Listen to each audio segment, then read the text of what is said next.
Hi welcome to R channel. இன்றைக்கி வந்து பார்த்திங்கன்னா நம்ம வீட்டில் இருக்கிற புடவையை வச்சு சூப்பராக ஒரு பரதநாட்டியம் ட்ரெஸ் தைக்க போகிறோங்க. செலவே இல்லாமல் நம்ம எங்கேயும் ரெண்ட்டுக்கு வாங்காமல் இப்படி கூட பணத்தை மிச்சம் பண்ணலாங்க. இதுக்கு வந்து மொத்தம் நமக்கு 6 பீஸ் தேவைப்படும். ஃபஸ்ட்டு லாங் ப்ளவுஸ், அதுக்கு மேலே ஆஃப் சாரி, அப்புறம் ஹிப் பெல்ட்டு, அப்புறம் பேண்ட்டு, அப்புறம் ஸ்மால் ஃபேன், அப்புறம் பிக் ஃபேன். இந்த மாதிரி நம்ம தைச்சி எடுத்துக்கணுங்க. அதுக்கு வந்து நான் காமிக்கிறேன் பாருங்கள். உங்கள்கிட்ட எந்த மாதிரி புடவை இருந்தாலும் ஓகே. இந்த மாதிரி ஓல்டு சில்க் சாரி எடுத்துக்கலாங்க. அதாவது அதோட முந்தி போர்ஷன் வந்து வேறு கலரில் இருக்கணும். இந்த மாதிரி கான்ட்ராஸ்டான கலராக இருந்தால் இன்னும் சூப்பராக இருக்கும். பார்டர் இருக்க மாதிரி பார்த்து எடுத்துக்கோங்க. இந்த மாதிரி பார்டர் இருக்க மாதிரி எந்த புடவை வேணால் நம்ம எடுத்துக்கலாங்க. இப்போ நான் காமிக்கிற மாதிரி இப்போ ஸ்டார்டிங்கில் எடுத்துக்கலாங்க. இந்த மாதிரி புடவை விரித்து இப்போ ஆரம்பத்தில் இருக்கும் பார்த்திங்களா, அந்த ஸ்டார்டிங் போர்ஷன் எடுத்துக்கலாம். அதை டபுளாக ஃபோல்டு பண்ணணும். எந்த அளவுக்கு பார்த்திங்கன்னா பட்டுப்பாவோட சட்டை இருக்கும் பார்த்திங்களா, அதை தான் நம்ம அளவு பீஸாக பார்த்து எடுத்துக்க போகிறோம். இப்போ நான் தைக்கிறது வந்து பார்த்திங்கன்னா 11 வயசுலேருந்து 16 வயசு வரைக்குமே யூஸ் பண்ணலாம். அதுக்காக தான் இது வந்து பட்டுப்பாவோட சட்டை எடுத்திருக்கேன். இப்போ அதை வந்து மடித்து இந்த மாதிரி நான் காமிக்கிற மாதிரி ஃபஸ்ட்டு இந்த சாரியை வந்து டபுளாக ஃபோல்டு பண்ணிக்கோங்க. அதுக்கு மேலே இந்த பட்டுப்பாவோட சட்டை இருக்குது பார்த்திங்களா, இந்த ப்ளவுஸ் பீஸை அதுக்கு மேலே வச்சுக்கோங்க. அதையும் ரெண்டாக மடித்து இப்படி வைக்கணும். இப்போ நான் காமிக்கிற மாதிரி இந்த மடிப்பு பாகமும் சேமாக இருக்க மாதிரி பார்த்து வச்சுக்கோங்க. நமக்கு 2 பீஸ் தேவைப்படும் பார்த்திங்களா. இப்போ அந்த சாரியோட இன்னொரு பாகம் இருக்குது பார்த்திங்களா, கீழ் போர்ஷன், அதை அப்படியே இதுக்கு மேலே போடணுங்க. இதுக்கு மேலே போட்டு இப்போ நம்ம காமிக்கிற மாதிரி இதை தள்ளி இப்போ இதை வந்து கட் பண்ணி எடுத்துக்க போகிறோம். அப்போ தான் நமக்கு 2 பீஸ் கிடைக்குங்க. நம்ம நார்மலாக ப்ளவுஸ் கட் பண்ணுற மாதிரியே தாங்க. இப்போ இதை கட் பண்ணி ஸ்ட்ரைட்டாக அப்படி கட் பண்ணிக்கோங்க. இப்போ லைனிங்க்கு வந்து நான் ரேஷன் புடவை தான் எடுத்திருக்கேங்க. இதுவும் நம்ம ஃபஸ்ட்டு கட் பண்ணோம்ல அந்த மெயின் பீஸு அந்த சாரியிலேருந்து, அதுக்கு தகுந்த மாதிரி அளவு எடுத்து காமிக்கிறேன் பாருங்கள். இதே அளவு கட் பண்ணி எடுத்துக்கோங்க. இப்போ 21 இன்ச் நமக்கு வந்து லென்த்து வேணும். பிரெத்து வந்து 11 இன்ச் இருக்கிற மாதிரி பார்த்து எடுத்துக்கோங்க. அப்புறம் கழுத்து அகலம் வந்து 2.5 இன்ச்சு. இதே 11 வயசு கம்மியாக இருந்தால் நம்ம 2, 2.25 எடுத்துக்கலாங்க. அதுக்கப்புறம் பார்த்திங்கன்னா இந்த ஷோல்டர் பகுதி வந்து 4 இன்ச் எக்ஸ்ட்ராவாக 1 இன்ச் எடுத்து 5 இன்ச் எடுத்திருக்கேன். அப்புறம் ஆம் ஹோல் வந்து அந்த ப்ளவுஸ் பீஸில் வந்து 6.5 இன்ச் இருக்குது. நான் அதை அப்படியே எடுத்திருக்கேன். உங்களுக்கு அந்த பட்டுப்பாடையில் இருக்க ப்ளவுஸோட அளவு தான் நம்ம இதில் எடுக்கணுங்க. கரெக்டாக அதை அப்படியே எடுத்துக்கோங்க. இப்போ ஃப்ரண்ட்டில் வந்து கழுத்து வந்து நமக்கு 5 இன்ச்சு வச்சுக்கலாம். ஆனால் பேக்கில் வந்து கம்மியாக தான் வைக்கணும். 2.5 இல்லை 3 வச்சா போதும். ஃப்ரண்ட்டில் வந்து நம்ம 5 இன்ச் இருக்கிற மாதிரி பார்த்து வச்சுக்கோங்க. இப்போ நம்ம ஸ்கேல் வச்சு அதை லைன் போட்டு மார்க் பண்ணி எடுத்துக்கலாங்க. அதே மாதிரி அகலம் வந்து கரெக்டாக இருக்கான்னு பார்த்துக்கோங்க, கழுத்து அகலம். இப்போ அதே மாதிரி ஆம் ஹோலும் நம்ம மார்க் பண்ணி எடுத்துக்கலாம். 6.5 இன்ச் மார்க் பண்ணியாச்சு. இதே மாதிரி இந்த பக்கமும் ஸ்கேலில் லைன் போட்டு எடுத்துக்கோங்க. ரொம்ப ரொம்ப ஈஸியாங்க, நம்ம ப்ளவுஸ் கட் பண்ணுற மாதிரியே தாங்க, ரொம்ப ஈஸியாக நம்ம கட் பண்ண போகிறோம். இது வந்து ஃப்ரண்ட் போர்ஷன். ஃப்ரண்ட்டில் வந்து அந்த நெக்கு வந்து 3/4 இன்ச் இருக்கிற மாதிரி ஜஸ்ட்டு சாதாரணமாக ஒரு ரவுண்ட் நெக்கு தான் நான் மார்க் பண்ணியிருக்கேன். அதே மாதிரி ஆம் ஹோலும் 1.5 இன்ச்சுக்கு மார்க் பண்ணியிருக்கேன். அதையும் நம்ம ரவுண்ட் பண்ணி எடுத்துக்கலாம். இப்போ ஃப்ரண்ட்டில் பண்ண மாதிரியே தான் நம்ம பேக்லேயும் பண்ணணுங்க. இது வந்து ஃப்ரண்ட்டில் வந்து நம்ம ஸ்லீவ் மட்டும் கட் பண்ணி எடுத்துக்க போகிறோம். நெக்கு வந்து நம்ம தைச்சி அப்படியே திருப்புறதாங்க. நம்ம எப்படி ப்ளவுஸில் லைனிங் பீஸ் நம்ம தைப்போம் அதே மாதிரி தான். இப்போ ஃப்ரண்ட்டு பண்ண மாதிரியே பேக்கும் அதே மாதிரி தான். கழுத்து வந்து நம்ம அகலம் மட்டும் அதே மாதிரி இருக்கும், 2.5 இன்ச்சு. உயரம் வந்து கம்மியாக இருக்குங்க, 2.5 இன்ச் இல்லை 3 இன்ச் எடுத்துக்கோங்க. இதுவே போதும். அதுக்கப்புறம் பார்த்திங்கன்னா நம்ம மார்க் பண்ணிவிட்டு அதே மாதிரி 3/4 இன்ச்சுக்கு கழுத்து ரவுண்டு வச்சு அதே மாதிரி மார்க் பண்ணி எடுத்துக்க போகிறோம். இதுலேயே நம்ம ஸ்லீவ் மட்டும் கட் பண்ணியிருக்கோம், கழுத்து வந்து கட் பண்ணக்கூடாது.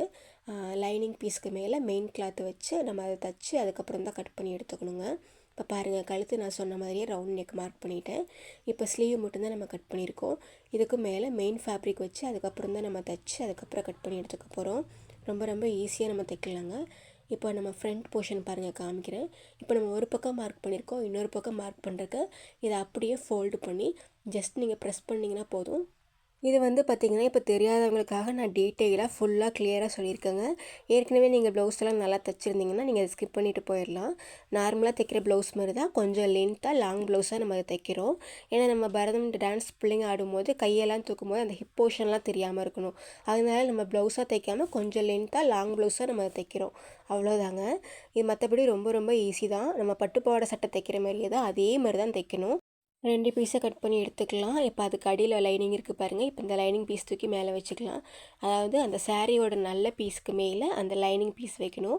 இப்போ கழுத்து வந்து நம்ம மார்க் பண்ணியிருந்தோம் பார்த்திங்களா, அதை அப்படியே அந்த ரவுண்டாக அப்படியே தைச்சி எடுத்துக்க போகிறோங்க. இதே மாதிரியே ரவுண்டாக அப்படியே ஸ்டிச் பண்ணி எடுத்துக்கோங்க. இப்போ மேலே பண்ண மாதிரியே கீழேயும் நம்ம வந்து கரெக்டாக ஒரு ஸ்கேல் போட்டு அதுக்கும் லைன் போட்டு கீழேயும் தைச்சி எடுத்துக்க போகிறோம். இந்த மாதிரி 1 இன்ச்சுக்கு நம்ம அப்படியே கீழே அப்படியே ஸ்ட்ரெயிட்டாக ஒரு தையல் வெட்டி எடுத்துக்கோங்க. இப்போ நான் காமிக்கிற மாதிரி அப்படியே கரெக்டாக ஸ்டிச் பண்ணி எடுத்துக்கோங்க. இதை ஃபுல்லாக ஸ்டிச் பண்ணதுக்கப்புறம் நம்ம அதை வந்து எக்ஸ்ட்ரா இருக்கிறதெல்லாம் கட் பண்ணி ரிமூவ் பண்ணிக்கணும். இதை தச்சு முடிச்சாச்சு பாருங்கள். இப்போ இந்த நம்ம ரவுண்டு போர்ஷன் இருக்குது பார்த்தீங்களா, நான் சொன்ன மாதிரி கொஞ்சமாக கேப் விட்டு அப்படியே தைச்சிக்கோங்க.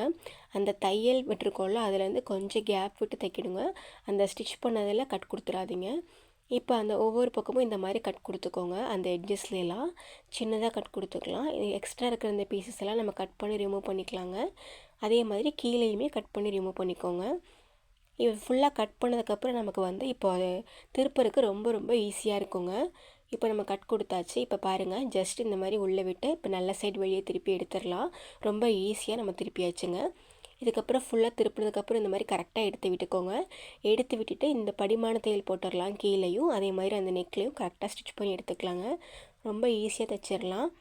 இப்போ ஃப்ரண்ட் போர்ஷன் நமக்கு முடிஞ்சிருச்சு பாருங்கள். அவ்வளோதான், நம்ம தைச்சி எடுத்தாச்சு. இப்போ பேக் போர்ஷன் இருக்குது பார்த்தீங்களா, இதுக்கு வந்து நம்ம ஊக்கு வைக்கணும். அதனால நம்ம இதை கட் பண்ணி அப்புறம் தான் தைக்கணுங்க. இப்போ ஸ்ட்ரைட்டாக கட் பண்ணி எடுத்துக்கோங்க. இப்போ இந்த லைனிங் பீஸ் கடியில் அந்த சாரியோட நல்ல சைடு இருக்க மாதிரி பார்த்துக்கோங்க. இப்போ நம்ம அந்த பேக் போர்ஷன் கழுத்து பார்த்திங்களா, இப்போ நம்ம மார்க் பண்ணியிருக்கோம்ல, அதில் இருந்து இப்போ தைக்கணுங்க. நான் இப்போ காமிக்கிறவங்களுக்கு இன்னும் தெளிவாக புரியும். இதெல்லாம் உங்களுக்கு ஏற்கனவே தெரியும்னா நீங்கள் ஸ்கிப் பண்ணிடலாம். இப்போ தெரியாமல் புதுசாக தைக்கிறவங்களுக்காக நான் டீட்டெயிலாக கிளியராக சொல்லிகிட்ருக்கேங்க. இப்போ மேலே பார்த்திங்கன்னா அந்த கழுத்துலேருந்து அப்படியே அந்த ரவுண்டாக அப்படியே ஓரமாக அப்படியே தைச்சிட்டே வாங்க. அதிலேருந்து கீழே வரைக்குமே நம்ம அப்படியே ஸ்ட்ரைட்டாக தைக்கணும். இப்போ அந்த ரவுண்ட் நெக் பார்த்திங்களா, அந்த வளைவு வரைக்கும் தைச்சிட்டு அதுக்கப்புறம் இப்போ நான் காமிக்கிற மாதிரி இப்படி ஸ்ட்ரைட்டாக ஒரு 1/2 இன்ச் கேப் விட்டுக்கோங்க, இல்லை ஒரு 1/4 இன்ச் கேப் விட்டால் போதும். அப்படியே ஓரமாக அப்படியே தைச்சிக்கோங்க. அப்படியே கீழே வரைக்குமே நம்ம தைச்சிடலாங்க. இதை அப்படியே ஸ்ட்ரைட்டாக தைச்சிட்டு அதுக்கப்புறம் கீழே இருக்க பார்த்திங்களா, அதுலேயுமே நம்ம தைச்சிக்கலாம்.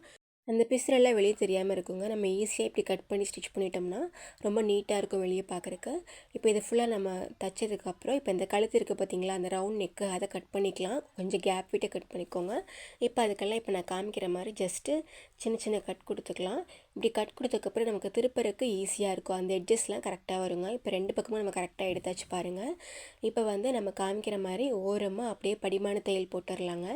இதிலேருந்து இந்த லாஸ்ட் வரைக்குமே அப்படியே ஓரமாக ஸ்டிச் பண்ணி எடுத்துக்கோங்க. ரொம்ப ஈஸியாக தைச்சிடலாங்க. நமக்கு அது அழகாக இருக்கும். இப்படி தூக்கிட்டு இருக்காது. அதுக்காக தான் இந்த ஓரமாக நம்ம தைக்கிறது. இப்போ ஃபுல்லாக நம்ம தைச்சாச்சு. இதுக்கப்புறம் பார்த்திங்கன்னா அந்த கொக்கி பீஸும் மாட்டு பீஸ் தான் வைக்க போகிறோம். நம்ம ப்ளவுஸ்க்கு வைக்கிற மாதிரியே தான் அதே மாதிரி 2.5 இன்ச்சுக்கு நல்ல லென்த்தான பீஸாக பார்த்து எடுத்துக்கோங்க. அதை டபுளாக ஃபோல்டு பண்ணி ஒரு பக்கம் கொக்கி பீஸும் ஒரு பக்கம் அது மாட்டுற பீஸும் நம்ம அட்டாச் பண்ண போகிறோம். அதெல்லாம் உங்களுக்கு ஏற்கனவே தெரியும்னு நினைக்கிறேன். இப்போ ஜஸ்ட் இப்படி வச்சு இப்போ ஒரு பக்கம் வச்சு அப்படியே தைச்சி திருப்பிடணும். இதே மாதிரி இன்னொரு பீஸ் வந்து அதை வந்து உள்ளே வச்சு அப்படியே திருப்பி வெளியே எடுக்கணும். அங்கே வந்து வி பட்டி வைக்கிறோம், அவ்வளோதான். இப்போ ஒரு பக்கம் நம்ம கொக்கி பட்டி வச்சாச்சு, இன்னொரு பக்கம் வி பட்டி வச்சாச்சு. ஸ்லீவ் வந்து பார்த்திங்கன்னா அந்த பட்டுப்பாவாடை சட்டையில் இருக்க அதே அளவு தான் எடுத்திருக்கேன். எக்ஸ்ட்ராவாக 1/2 இன்ச் மட்டும் எடுத்துக்கோங்க. இப்போ இந்த லைனிங்கை வந்து அதுக்கு மேலே வச்சு ஓரமாக தைச்சி அப்படியே திருப்பி எடுத்துக்க போகிறோம். அதுக்கப்புறம் ஸ்டிச் பண்ணி எடுத்துக்கலாம். இப்போ அதை வந்து நம்ம ஜாயின் பண்ண போகிறோம். இப்போ இந்த ஸ்லீவை வந்து இந்த மெயின் ஃபேப்ரிக் கூட நம்ம ஜாயின் பண்ணி வச்சோங்க. இப்போ அவ்வளோதான். இப்போ வந்து நம்ம டாட் பிடிக்கணுங்க. இப்போ ஃப்ரண்ட்டில் வந்து பார்த்திங்கன்னா அந்த நம்ம ஷோல்டர்லேருந்து அப்படியே கரெக்டாக ஃபோல்டு பண்ணிக்கோங்க. இப்போ கீழே இருந்து ஒரு 7 இன்ச்சுக்கு நம்ம மார்க் பண்ணிக்கணுங்க. இப்போ வெளியே காமிக்கிறேன். இப்போ ஷோல்டர்லேருந்து அதை ஜஸ்ட் இப்படி ஆஃபாக ஃபோல்டு பண்ணிக்கோங்க. இப்போ ஃபோல்டு பண்ணிவிட்டு இப்போ நான் காமிக்கிற மாதிரி உள் சைடு கீழே இருந்து 7 இன்ச்சுக்கு மார்க் பண்ணிக்கோங்க. மார்க் பண்ணி இப்போ காமிக்கிற மாதிரி ஒரு 1/4 இன்ச் இல்லை 1/2 இன்ச்சுக்கு நல்லா டாட் பிடிச்சிக்கலாங்க. இதே மாதிரி இன்னொரு பக்கமும் டாட் பிடிக்கணும். இப்போ ஃப்ரண்ட்டில் எப்படி பண்ணமோ பேக்லேயே அதே மாதிரி 7 இன்ச்சுக்கு நம்ம டாட் பிடிச்சிக்கலாம். அதுக்கப்புறம் நம்ம ஜாயின் பண்ண போகிறோம், அவ்வளோதான். சைடு ஜாயின் பண்ணி எடுத்தோம்னா நமக்கு சூப்பராக ஒரு ப்ளவுஸ் ரெடி ஆயிருங்க. இதுக்கு அடுத்த பாட்டில் நம்ம ஹாஃப் சாரி பார்க்கலாங்க. உங்களுக்கு இந்த வீடியோ பயனுள்ளதாக இருக்கும் நம்புறேன். பிடிச்சிருந்தா லைக் பண்ணுங்கள், சப்ஸ்கிரைப் பண்ணுங்கள். வீடியோ பார்த்ததுக்கு நன்றி.